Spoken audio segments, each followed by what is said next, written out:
Buenos días. Comenzamos con la teórica, la unidad 1, y en este caso es el tema 9, microbiología general, el tema 9. Este tema ustedes lo tienen en el programa como microbiología de la cavidad bucal y corresponde al trabajo práctico 6, anexo 1, que es ecología de la cavidad oral, ecosistemas y biofilm, características generales. Este tema originalmente fue microbiología de la cavidad bucal, luego hace unos años se lo daba como ecología oral y este año se incorpora microbioma humano y microbioma oral. Bueno, no voy a leer el temario porque ustedes lo tienen y tampoco los objetivos de la clase, después ustedes lo miran. Y comenzamos como siempre, esta clase va a dar homenaje a Lynn Margulis. Lynn Margulis da la teoría de la endosimbiosis o hace referencia a la teoría de la endosimbiosis, que la endosimbiosis describe un origen, describe que el origen de nuestras células humanas, nuestras células eucariotas, son una consecuencia de sucesivas incorporaciones simbiogenéticas de las células procariotas.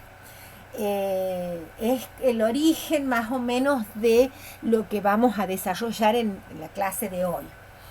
Y también vamos a hacer un reconocimiento especial a Joshua Lederberg, porque Joshua Lederberg, además de ser premio Nobel en el año 1958 por estudios de recombinación genética con relación a la transducción, es el primero que emplea el término microbioma en el año 2001. Bueno, nosotros en la clase de hoy debemos conocer algunos conceptos, como el de ecología, que es un concepto amplio, y ecología abarca a todo el planeta y a su accionar con los seres vivos. La ecología, como bien digo, es un tema muy amplio y se ocupa del comportamiento de los microorganismos en sus hábitats naturales, también de la interrelación entre los organismos, que se interrelacionan entre sí, o bien entre ellos y su ambiente. Como existen diversas definiciones, tenemos una también que puede ser que es el estudio de las relaciones entre los microorganismos y el ambiente. Esta ecología también está relacionada con en términos específicos con ecología de la cavidad bucal o cavidad oral, y se considera un ambiente, sus propiedades incluyen, o sea, la cavidad bucal se considera un ambiente donde sus propiedades van a incluir en la composición y actividad de los microorganismos. También otro término importante es el hábitat, que corresponde al sitio o al lugar donde los microorganismos crecen y viven. Comunidad microbiana son los microorganismos que se encuentran en un hábitat particular, en un lugar particular, y se desarrollan y viven en ese hábitat. Por otro lado, ecosistema es la comunidad microbiana en su hábitat específico, junto con elementos abióticos que están asociados. Y lo que se refiere a nicho ecológico es el que describe la función de los microorganismos en un hábitat y va a marcar el rol que tiene en la comunidad. El nicho ecológico es el lugar donde también se encuentran los microorganismos. Hace unos años, desde que 2001, desde que Joshua Lederberg habla de microbiota, él la define como que son microorganismos que viven en un entorno dado o en un entorno determinado. También hay otras definiciones, como por ejemplo que los microorganismos habitan un nicho determinado en un tiempo específico. porque puede haber una microbiota instalada en un sitio en un determinado momento y después puede no existir en ese lugar. El término microbiota y microbioma se usa casi indistintamente, y si bien es lo mismo, nosotros agregamos que el microbioma es una comunidad ecológica de microorganismos comensales, simbióticos o patógenos, que comparten un nicho donde incluimos ahí los genes bacterianos y humanos del sitio o del lugar. Vamos a hacer una pequeña historia de lo que se refiere a cómo hemos llegado nosotros a conocer los microbiomas, y sobre todo el microbioma humano, y a partir del microbioma humano el microbioma oral. Ya en el año 1600 Leeuwenhoek describe ese microbioma de forma empírica, porque no se lo conocía científicamente, pero ya se sabía que estaban todos esos animalículos, que eran muchísimos, agrupados, y él es el primero que hace referencia a esto. Bueno, pasan muchos años y en el siglo XIX es donde más se desarrolla, casi a finales del siglo XIX, la microbiología, porque hace referencia a lo que ya hemos hablado en otras teóricas, a Koch, a Pasteur, y son los grandes maestros en relación a hacer crecer los microorganismos y a relacionarlo con las enfermedades. Bueno, durante todo este tiempo se ha trabajado con los cultivos de microorganismos hasta nuestros días, perfeccionando tanto las técnicas como los medios, pero aún así, actualmente sabemos que hay muchos microorganismos que no es posible cultivarlos. Es entonces en la década del 80, de 1980, cuando se comienza a trabajar con la secuenciación genética o con el secuenciamiento genético del ADN, y se comienza a trabajar también con todo lo que implica los microorganismos en estos ecosistemas o en estos nichos ecológicos, para conocer dónde están, cómo están. Esto se va perfeccionando, y alrededor del 2008 ya hay unas técnicas de secuenciación que se denominan de última generación o pirosecuenciación. Tiene algunos nombres que son sinónimos, donde está mucho más especificada hacia el genoma, y se puede determinar la secuencia de todos los microorganismos que podamos encontrar. Todos los microorganismos hasta el momento tienen el 16S-RNA. No hay ninguna bacteria hasta el momento que no lo tenga. Entonces, gracias a eso podemos hacer estas secuenciaciones de última generación. Es por eso que en el 2008 nosotros tenemos el comienzo de lo que denominamos el proyecto Microbioma Humano. Es muy importante porque ahí comienza y se abre un mundo diferente para la microbiología, para el diagnóstico microbiológico a través de estas pruebas genéticas, y para el diagnóstico clínico también. Muchas cosas de las que nosotros estudiábamos y creíamos desde el 2008 a esta parte se han demostrado que no son lo que nosotros hablábamos o nosotros estudiábamos. Es en el 2010 donde se hace el informe de este proyecto, y se plasma todo lo que corresponde a los microbiomas en el humano, por supuesto. Esto sería, figura, sería como un árbol filogenético donde están las bacterias y las arqueas, y nosotros podemos observar que todo lo que está en blanco es o son bacterias que no se las puede cultivar, son no cultivables, por lo tanto no tienen nombre, por supuesto tienen código y se las guarda y todo lo demás, pero no se las puede cultivar. Así que imagínense la cantidad de microorganismos que nos hemos perdido hace 20 años atrás de conocer y de saber, que hoy lo podemos informar.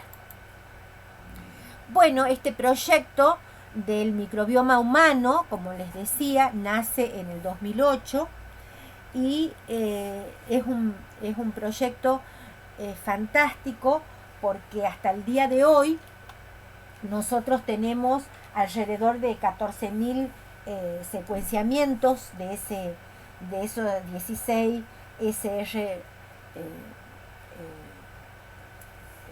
ribosomal, y son alrededor de 14.000 terabytes de datos que están puestos en un banco de datos. En el 2010 es cuando se presenta el mapeo del microbioma en el ser humano, y ahí podemos encontrar todos los microorganismos que no lo habíamos encontrado hasta ese momento, con toda su filo, con toda su línea. Aquí tenemos lactobacillus, estrepto. En realidad es como un mapa genético del microbioma humano. En el 2012, con todo estos datos y con todo la puesta a punto de estos diagnósticos que son de secuenciamiento, sale un trabajo de Benítez en el 2012, donde él trabaja con sangre después de haber realizado una extracción de un tercer molar, y hace el secuenciamiento. Por un lado la muestra, hace el cultivo, y por otro lado el secuenciamiento de la muestra. Y bueno, aquí se termina de confirmar que es impresionante la cantidad de microorganismos que se pueden encontrar y que no son cultivables. Ellos hacen una batería de cultivos aerobios, anaerobios, medios de cultivo y todo, y solo cultivan estos, o sea, crecen estos 4 microorganismos en esa muestra. Mientras que en el mapeo genético que ellos hacen, crecen esta infinidad de microorganismos. Aquí la diversidad o el número está relacionado con el tamaño de la letra. En este caso, en esta muestra, lo que había en mayor proporción eran Streptococcus. Bueno, esto da la figura del iceberg, donde hay en lo profundo, sin poderlo ver porque no se lo puede cultivar, está un sinnúmero de microorganismos. Bueno, Lackey en el año 1972 también hace referencia, era antes de toda esta secuenciación, hace referencia a que una célula humana corresponde a 10 células bacterianas. Hace esa relación. Sin embargo, esto comienza a tener sus controversias y sus dudas a medida que avanza la actividad genética, o sea, las identificaciones genéticas, y actualmente, desde el año 2016, hay otra relación de bacterias con las células humanas. Se estudia que las células humanas son en un número de 30 por 10 a la 12, corresponde 30 por 10 a la 12, mientras que el número de bacterias es 38 por 10 a la 12. Si nosotros hacemos una relación entre las células humanas y las bacterias con este mismo cálculo de 10 a la 12 de 30 y 38, nosotros tenemos una relación 1 a 3 aproximadamente, sería un 50% de bacterias. Bueno, esto difiere de lo que decía Lackery, que decía el 100%, pero es impresionante lo mismo el 50% de bacterias que tengamos en relación a nuestras células humanas. Y se calcula que más o menos corresponde a un kilo, más o menos corresponde a un kilo, de 1 kilo a 3 kilos, la cantidad de peso en estos microbiomas.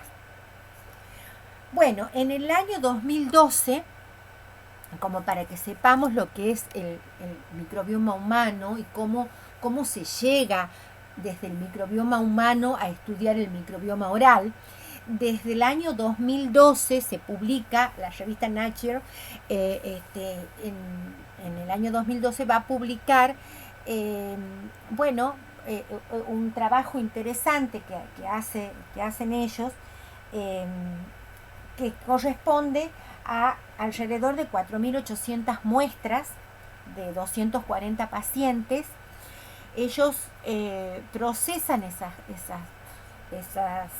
240 pacientes, procesan alrededor de 4.800 muestras y las procesan por zona: la nariz, la piel, la cavidad bucal, las heces, para que corresponda a lo del intestino, y la vagina.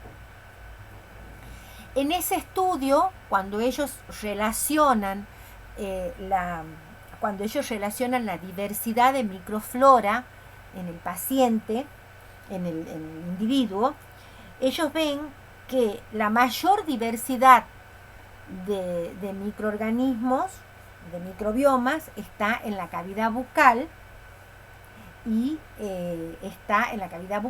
está en el intestino. En el intestino es la mayor diversidad. Ahora, cuando ellos y la menor, por supuesto, está en la vagina, y está en la piel. Ahora, cuando ellos relacionan estos microbiomas de estos sitios entre pacientes, porque aquí lo hemos relacionado entre individuos, o sea, del mismo sitio. Entre pacientes relacionamos la diversidad de microbiomas. Nosotros observamos, o se observa, que la mayor diversidad de microorganismos está en la piel y en la vagina. O sea que los microorganismos de la piel y de la vagina difieren muchísimo entre un individuo y otro.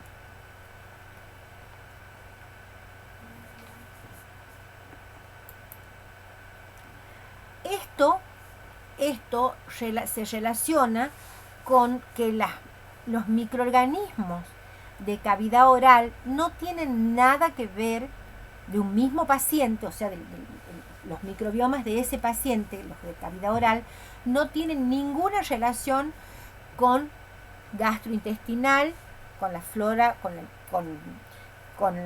los microbiomas del gastrointestinal, los urogenital, los de la piel, los de la región nasal, no se corresponden o no se relacionan, son diferentes entre sí, o sea, difieren de un paciente a otro.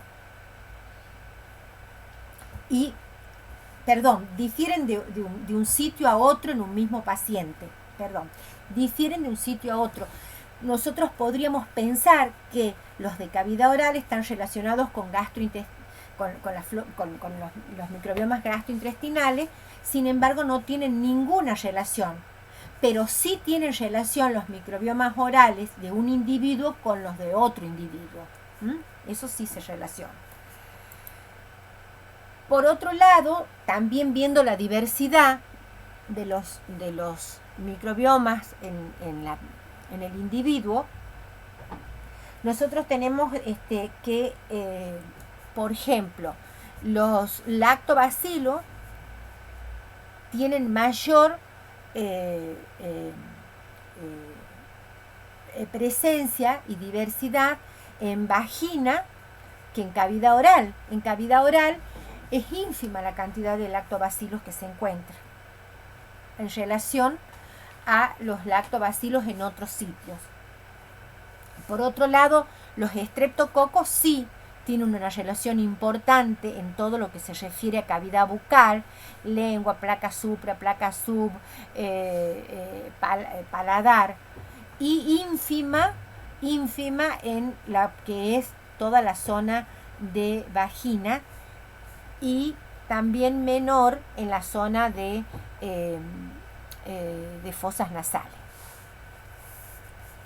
Ahora bien, en este caso, por ejemplo, los hemófilos está también en un importante número en lo que es toda la cavidad bucal, y nada en vagina y muy poco en la parte de los paladares y fosas nasales. Por otro lado, esto nos da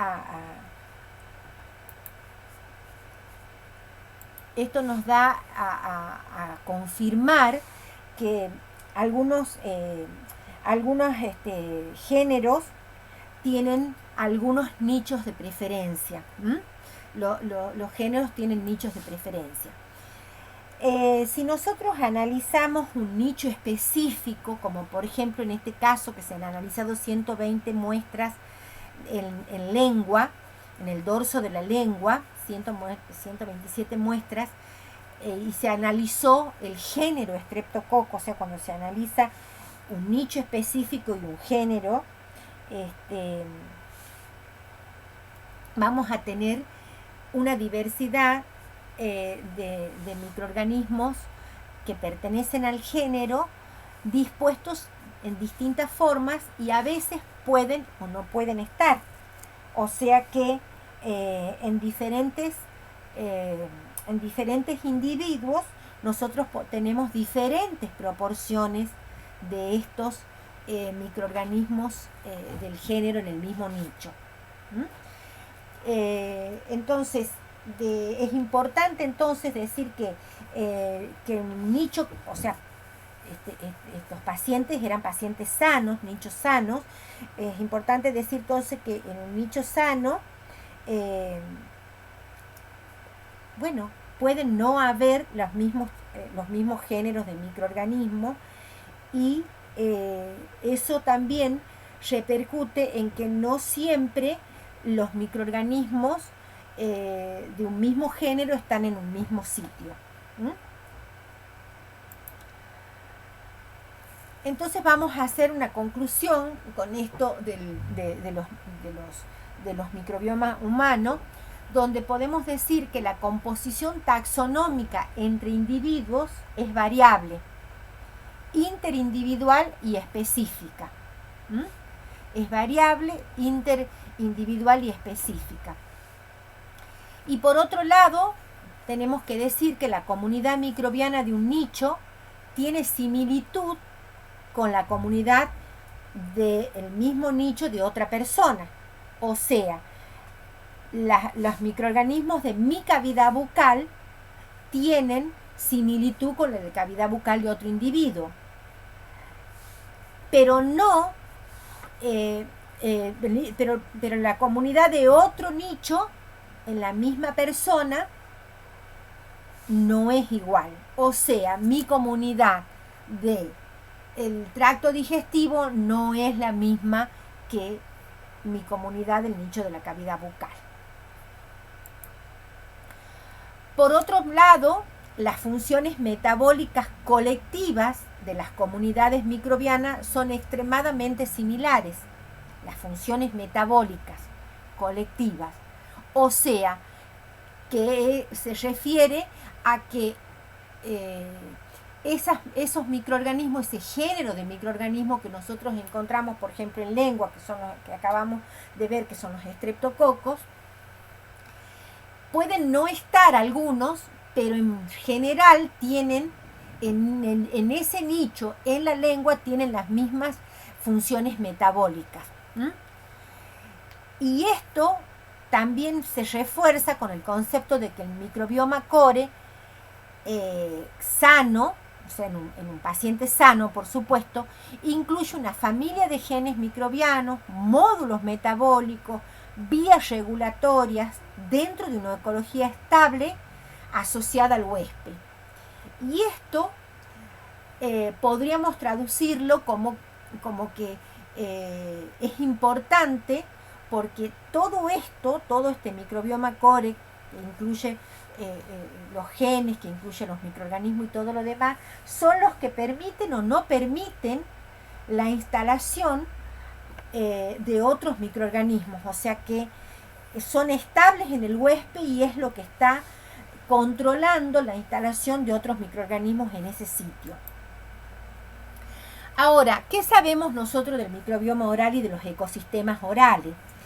Nosotros sabemos que esto es un ecosistema, la cavidad bucal es un microbioma que está formado por partes duras y blandas, y cuando todo esto está en equilibrio, en ese equilibrio que nosotros hablamos entre los microorganismos y el huésped, tenemos un estado de salud oral, un equilibrio dinámico, un equilibrio activo, y se hace referencia a que hay un estado de salud oral, que todo esto está dado porque hay una dieta saludable, porque la saliva cumple un papel de equilibrio, porque el estilo de vida corresponde a una vida determinada, como con poco estrés, por ejemplo, hay un equilibrio hormonal, hay una buena higiene oral, hay un sistema inmunitario importante que contribuye. Entonces todo esto me da un equilibrio, lo que se traduce como eubiosis, que es lo que Marsh habla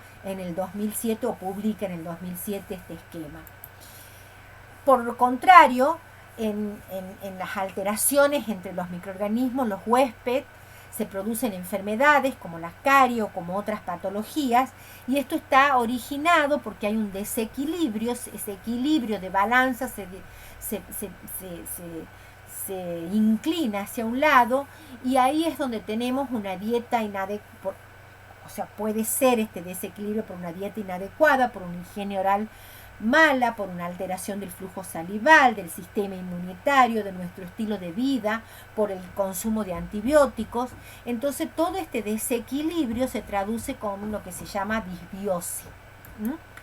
Nosotros tenemos que el sistema ecológico en equilibrio es la eubiosis, o sea, y hay salud. Y el sistema ecológico en desequilibrio se denomina disbiosis y hay una enfermedad. Hay una adaptación de Marsh por Rosier, que fue publicada en el Journal Dental Research en el 2018, y nosotros tenemos aquí que cuando hay un aumento, en este caso, de cocos, por ejemplo, de cocos fermentadores en la cavidad bucal, porque hay un consumo exagerado de azúcar, hay una fermentación de azúcar, hay una producción de ácido, cae el pH y aumentan las bacterias estas resistentes que se alimentan de azúcar y producen la enfermedad de caries. En el otro caso, lo que aumenta son los bacilos, que se origina por una falta de higiene oral, por una acumulación del biofilm, se produce una inflamación gingival, se produce un aumento de todo lo que es el sistema de inflamación a través de las proteínas del suero gingival, y las bacterias se hacen resistentes a la inflamación y empiezan a alimentarse de las proteínas de esto, dando origen a la gingivitis y posteriormente a una periodontitis con ya una enfermedad periodontal. Entonces es importante tener en cuenta estos conceptos de eubiosis y disbiosis. Los ecosistemas bucales está formado, en este caso, por la mucosa bucal, como dijimos, dorso de la lengua, superficies dentarias, surco gingival, la saliva, materiales biocompatibles. ¿Y qué mantienen allá los microorganismos? ¿Qué mantienen? Se mantienen porque hay una provisión de nutrientes como azúcares y aminoácidos, factores físico-químicos, que es la temperatura, la humedad, y factores de adhesión, agregación y coagregación. Aquí tenemos sitios denominados hábitats duros, de tejidos duros y de tejidos blandos, mucosa oral, dorso lingual, las amígdalas, el paladar, también los dientes naturales, prótesis o dientes artificiales, aparatos de ortodoncia. Ahora, todo esto está cubierto por una sustancia que interactúa en todos estos sitios, que es la saliva, un componente que es la saliva.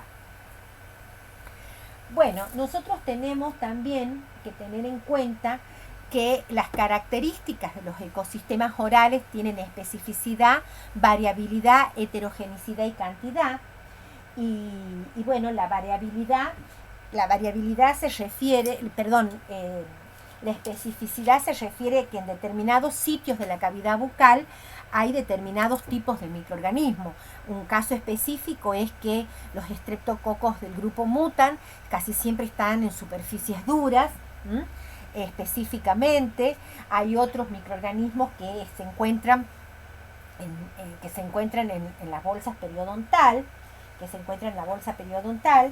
y en realidad, en relación a la variabilidad, vamos a tener también que se relaciona con el nicho ecológico, y también la variabilidad va a depender, o sea, la variabilidad de ese nicho, de ese lugar, va a depender también del hospedador, va a depender también de la fuerza masticatoria, por ejemplo, que arrasa, de la saliva que produce una autoclisis, de la capacidad que tengan ciertas sustancias de la saliva en eliminar con el arrastre mecánico. O sea, esa es la variabilidad del microorganismo. Por eso se dice que presenta a veces diferencias cualitativas y cuantitativas con respecto a uno o a otro individuo. Y después también tenemos la heterogenicidad. La heterogenicidad está relacionada a las diversas especies que se pueden encontrar en un mismo lugar, y estas diversas especies son los que conforman los diversos ecosistemas. Y es lo que nosotros hablamos de los microorganismos autóctonos, de microorganismos transeúntes, o que son transitorios, que están en determinados momentos en cavidad bucal. Eso habla de una heterogenicidad de los microorganismos. Y por otro lado, también la cantidad se refiere que va a depender de los sitios, la cantidad de microorganismos que hay en cada microbioma. Por ejemplo, la placa supragingival se dice que es un microorganismo que tiene alrededor, se pueden encontrar alrededor de 10 a la 12 microorganismos por gramo de peso. Bueno, esta diversidad microbiana en la cavidad bucal, en la cavidad oral, Simón Soro en el 2013 hace referencia muy puntual a que la diversidad microbiana en un mismo sitio puede variar. Por ejemplo, el caso aquí,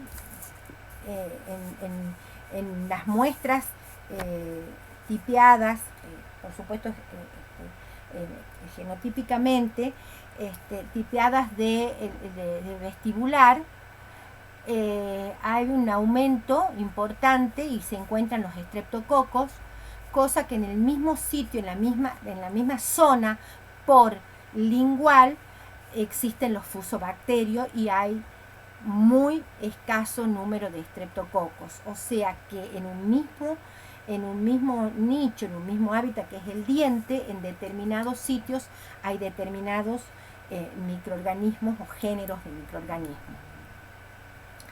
También esta diversidad microbiana en la cavidad oral se encuentra en diferentes, por ejemplo, el caso de la Actinomyces naeslundi.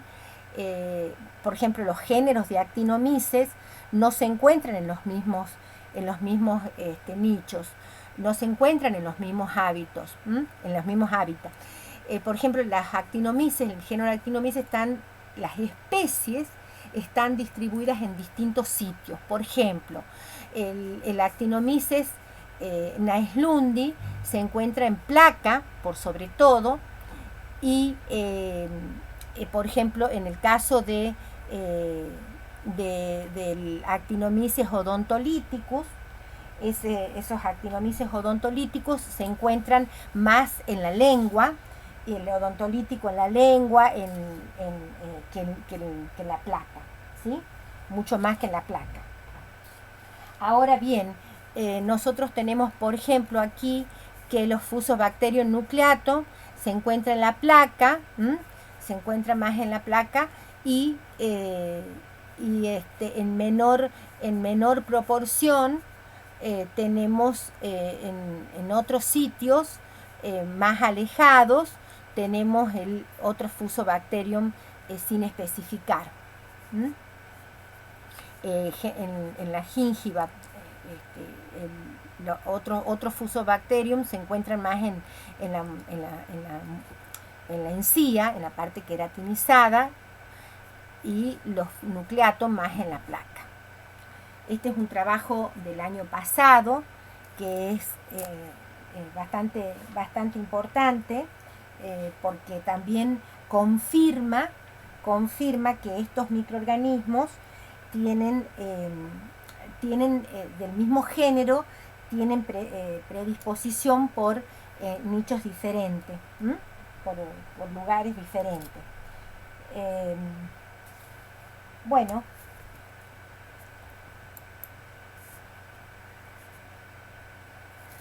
haciendo una relación entre el microbioma humano y el microbioma oral, en la actualidad se está estudiando mucho, ya que hay algunas bacterias de la cavidad oral que viajan a otros sitios del organismo, otros sitios del cuerpo, y que pueden encontrarse equidistantes y pueden producir enfermedad. Entonces, los científicos están trabajando a full en este tema, ya hace unos años, y nosotros tenemos que en el 2014 comenzamos a hablar en una forma más prudente sobre que la placenta y el líquido amniótico son estériles. ¿Por qué? Porque se ha hecho un estudio de la placenta y de otros sitios del cuerpo humano, y la microflora relacionada a placenta es con cavidad bucal, con cavidad oral, con los microbiomas de cavidad oral, no con los microbiomas que podrían estar en intestino, que podrían estar en vagina o que podrían estar en la piel o en nariz. Simplemente se relacionan los microbiomas con los de las bacterias encontradas en placenta, se relacionan con las de cavidad bucal, tanto en saliva como las que están en placa, como las que están en las amígdalas. Entonces era bastante importante por un lado, ver que hay una relación entre los microbiomas de cavidad bucal y de placenta, y sobre todo ver que esto está comprobado a través de la biología molecular. Otro estudio del año 2016 sobre la microbiota de la leche materna, que es muy importante, habla de la relación que tiene si nosotros tomamos las muestras del calostro de la leche los primeros días después del parto y la leche madura, o sea, tiempo después. Los microorganismos que encontramos en estos se relacionan con los del bebé, los que el bebé tiene a los primeros días y a días posteriores a su nacimiento. Pero bueno, este trabajo sí fue importante y dio mucho que hablar en la comunidad científica. Sin embargo, se hablaba de un sesgo que podía ser porque el bebé se amamantaba, entonces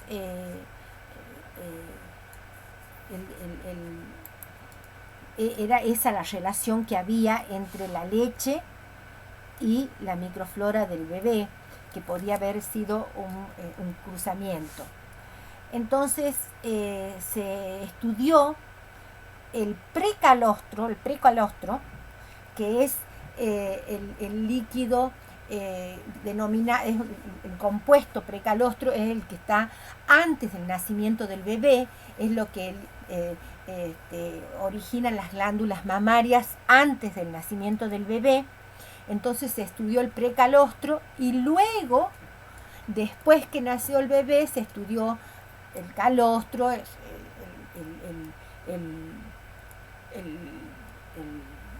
el bebé también, la microflora del bebé, o sea, la saliva del bebé, y se hizo una relación. La relación fue idéntica para el precalostro y para la saliva del bebé.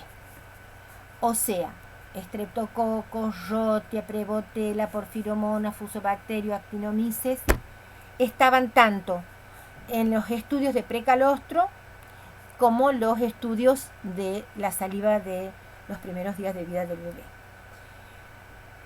Eso salió el año pasado. ¿Y qué nos da a pensar esto? Nos da a pensar que de este número de microorganismos recogidos en el precalostro y en la saliva, que son 20, 38, 39, 40, de las 43 muestras, 18 se correlacionan los microorganismos encontrados en ambos casos. Y cuando se observa el binomio, se observa que tienen genéticamente los mismos microorganismos. Entonces esto da a pensar de que cómo viajan los microorganismos y a través de la leche materna, del calostro, de la boca pasan al bebé. O sea que cada día uno determina que los microorganismos del niño, del bebé, son los que adquiere de la madre, o sea, vienen con la madre. Y esto también se relaciona en un grado importante, porque esos microorganismos de la placenta de una paciente sana, ¿cómo pueden ser los mismos que los del bebé al nacer? Siempre hemos hablado de que el bebé adquiere la flora por el canal de parto, que ya lo vamos a ver más adelante. Bueno, también tenemos que saber, o es importante que ustedes reconozcan lo que es una sucesión de la microbiota oral, que es importante la sucesión de la microbiota oral, y así tenemos sucesión alogénica, donde no hay factores microbianos. En esta sucesión alogénica no existen factores microbianos que lo relacionen, y está relacionada con la microflora del nacimiento, cuando erupcionan los dientes. O sea, ese cambio de microbiota, ese cambio de microbiomas se relaciona con hechos que no tienen nada que ver con el microorganismo, sino con el ambiente en sí, con la vida del individuo, en este caso, con el nacimiento, con la erupción de los dientes, con la vida adulta, cuando pierde todos los elementos dentarios, cuando el elemento no tiene ningún elemento dentario, son edéntulos y vuelven a colocarse una prótesis, vuelven a adquirir todos los microorganismos. Esto es lo que nosotros llamamos sucesión alogénica, que está mediada por factores no microbianos. A diferencia de la sucesión autogénica, que en este caso sí está medida por factores microbianos, y específicamente porque hay una sustitución de la microflora. En algunos sitios, que es el caso de la placa supragingival, que va cambiando hasta convertirse, que puede llegar a convertirse en una placa subgingival con una ecología completamente, con una microbiota completamente diferente. Esto es importante de tenerlo en cuenta. Y aquí en la sucesión alogénica, en lo que hace referencia al nacimiento del bebé, que nosotros hablábamos que si nacía por cesárea era la boca estéril, y si nacía por vagina había una flora que lo contaminaba, que era la misma de la vagina. Ahora seguimos diciéndolo, pero con mucho cuidado, y con todos estos últimos estudios veremos qué es lo que se reconoce en poco tiempo. Por eso digo que está todo cambiando y conociéndose cosas nuevas a partir de la genómica. Bueno, aquí también esta sucesión alogénica, que es lo que acabamos de hablar, la evolución del microbioma. No tenemos esa certeza de que está estéril en el útero y en el líquido amniótico el bebé. Quizás pueda tener ya algún microorganismo con todo esto que estamos encontrando. Y bueno, la evolución de los microorganismos todavía, el feto se lo considera con su cavidad bucal estéril, más allá de lo que acabamos de nombrar, de los estudios que acabamos de nombrar, y una evolución del bebé con la primera ventana de infectividad, luego con sus elementos primarios, con sus tejidos duros primarios, que luego va haciendo el recambio y va también modificando su microbiota cuando es adulto, cuando es un anciano.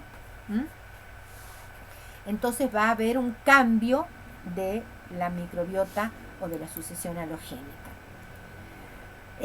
Sin embargo, hay microorganismos que son microorganismos habituales de cavidad bucal, y que en este cuadro tenemos como los estreptococos, que son estreptococos que son positivos, son cocos positivos,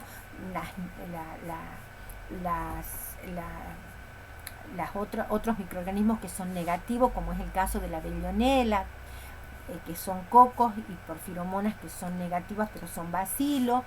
Bueno, en realidad estos son los microorganismos habituales: Peptostreptococcus, Actinomyces viscosus, Haemophilus, Heikenella, Bifidobacterius, Neisseria, Lactobacillus.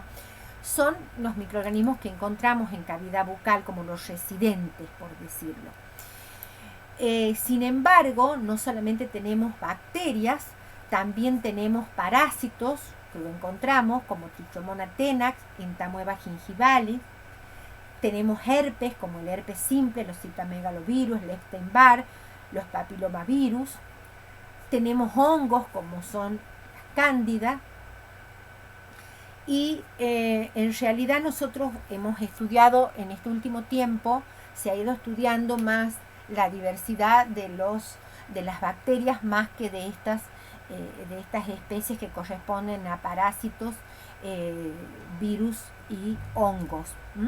Entonces se está ahondando el estudio y las interrelaciones entre los microorganismos bacterianos y estos grupos bacterianos para ver la diversidad. También tenemos microorganismos patógenos que se relacionan con distintas enfermedades, Streptococcus y Actinomyces y lacto con caries, Actinomyces fuso prevotella con gingivitis, Agregatibacter, Porphyromonas, Treponemas, Tannerelas con periodontitis, Staphylococcus, Porphyromonas con implantitis, Fusobacterium, Peptostreptococcus con pulpitis, que son la relación de estos microorganismos con enfermedad que siempre lo encontramos. Bueno, repitiendo un poco a lo que ya habíamos visto, las bacterias en los nichos orales son diferentes a veces de un sitio a otro. Los mismos géneros, hemos dicho, que pueden estar, microorganismos de un mismo género pueden estar las especies pueden estar en nichos diferentes. Y tenemos que, es importante saber que la saliva no es tan segura, con estos descubrimientos ya no es tan segura como hace algunos años, que hablábamos de que la saliva recoge todos los sitios, porque no en todos los sitios están todos los microorganismos. Entonces, cuando uno quiere hacer un estudio de un microorganismo en relación a su hábitat o en relación, tiene que hacerlo del hábitat. Bueno, y hablamos ahora de los determinantes ecológicos, de los determinantes ecológicos orales, como son los factores físico-químicos, los factores de adhesión, agregación y coagregación, factores nutricionales, factores protectores del hospedador, factores antagónicos e interbacterianos, que yo no me voy a detener porque esto lo van a ver muy bien del Liébana. Lo que sí, nombrar que, por ejemplo, los factores físico-químicos, como el caso de la humedad, del pH, de la temperatura, del potencial de óxido-reducción, tienen todos importancias e injerencias en los microbiomas. Y también nosotros tenemos que tener en cuenta lo importante que son los factores de adhesión y agregación, por supuesto también los de coagregación, en relación a los elementos bacterianos, en relación a los receptores de los tejidos, en relación a los diferentes mecanismos, y que nosotros podemos tener en relación a los elementos bacterianos. No todos los microorganismos tienen la misma forma de adherencia o la misma forma de adhesión, no todos tienen fimbrias para adherirse a las superficies duras.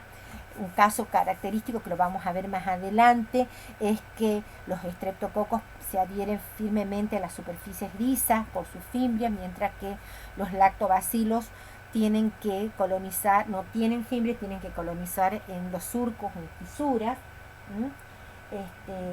Hay adhesiones que son también proteína-proteína, hay adhesiones que son mediadas por glucano, por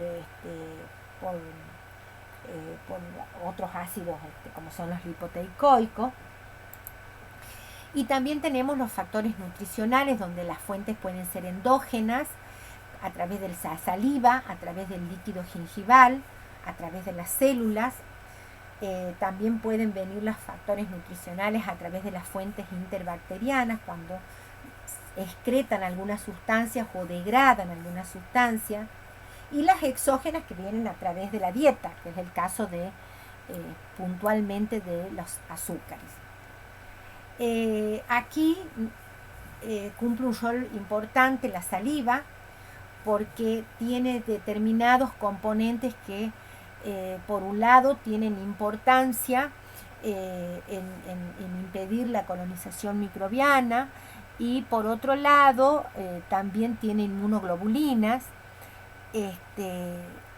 El caso de las salivas, por ejemplo, hablamos de la amilasa, de las lisosimas, de las lactoferrinas, de las histatinas, de las IgA secretorias, de las inmunoglobulinas IgA secretorias. Y otro tema importante son los factores protectores del hospedador. ¿Cuáles son estos factores? La integridad de la mucosa, la integridad de los dientes. Si yo tengo dientes con fisuras, tengo dientes porosos, voy a tener menos protección frente a estos microbiomas, lo mismo que las mucosas. El hecho de que haya una descamación celular está continuamente eliminando microorganismos de los tejidos blandos y también a través de la autoclisis, a través de la limpieza por la saliva. También la masticación elimina los microorganismos, el sistema inmunológico que tiene las inmunoglobulinas A y también la saliva a través de las lisosimas y por sobre todo la flora autóctona, que es la que impide que otras bacterias colonicen al hospedador. Bueno, tenemos los factores antagónicos interbacterianos, que son factores que lo consideramos metabólicos, y las bacteriocinas y las microcinas. Estos factores metabólicos hablan de la competencia por sustratos nutricionales, producción de peróxido de hidrógeno, consumo de oxígeno, producción de ácido, producción de metabolitos, o producción de los metabolitos que excreta. Por otro lado, también tenemos algo importante que son las bacteriocinas y las microcinas. Sin embargo, poco se sabe, muy poco se sabe de esto, muy poco se ha estudiado, solamente se sabe que el Streptococcus mutans tiene bacteriocinas que actúan inhibiendo a la Actinomyces viscosus y al Streptococcus sanguinis, y los Actinomyces en general y los Streptococcus en general actúan inhibiendo a los Agregatibacter actinomycetes conmitan. Bueno, también les pide el programa cuáles son los aspectos benéficos de la microbiota oral. Y en realidad también no hay, según Lieberman, no hay muchos datos de los aportes benéficos que la microflora le haga al hospedador. No son muchos y son pocos estudiados. Sin embargo, sí hay certezas, por ejemplo, de que previene la colonización de bacterias patógenas, de que estimula el sistema inmune, aunque es muy poco los estudios que hay, que contribuye a la absorción de nutrientes, que proporciona algunos factores de crecimiento, por ejemplo, como el caso de la vitamina K, el caso de la riboflavina. Pero lo más importante como elemento benéfico, como acción benéfica de los microorganismos hacia el huésped, es la capacidad de interferir, o sea, que el microorganismo interfiera con otros exógenos, con otros patógenos exógenos. Bueno, el microbioma y este proyecto tan ambicioso realmente, que tanto ha dado a conocer en los últimos años, en los últimos tiempos. Nosotros tenemos que tener en cuenta que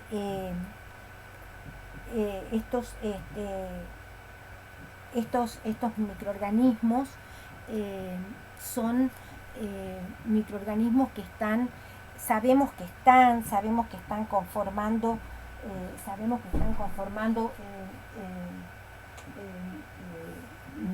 microbiomas, sabemos que van de un sitio a otro y tenemos que tener en cuenta que estos cumplen una acción muy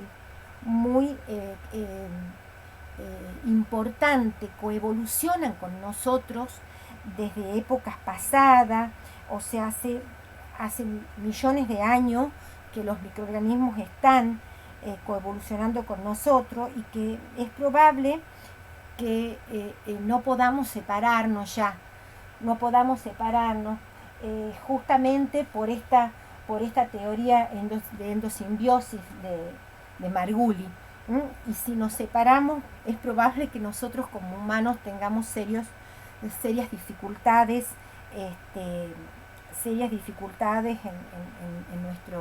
en nuestra salud. Son uniones muy fuertes,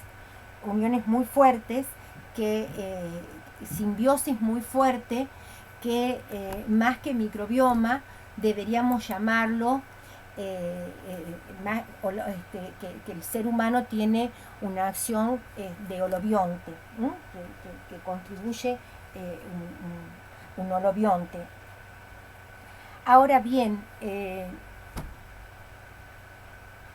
esto va a generar en los próximos años seguramente conceptos muy diferentes a lo que estamos hablando hoy, y descubrimientos muy importantes a través de todo lo que es la genómica.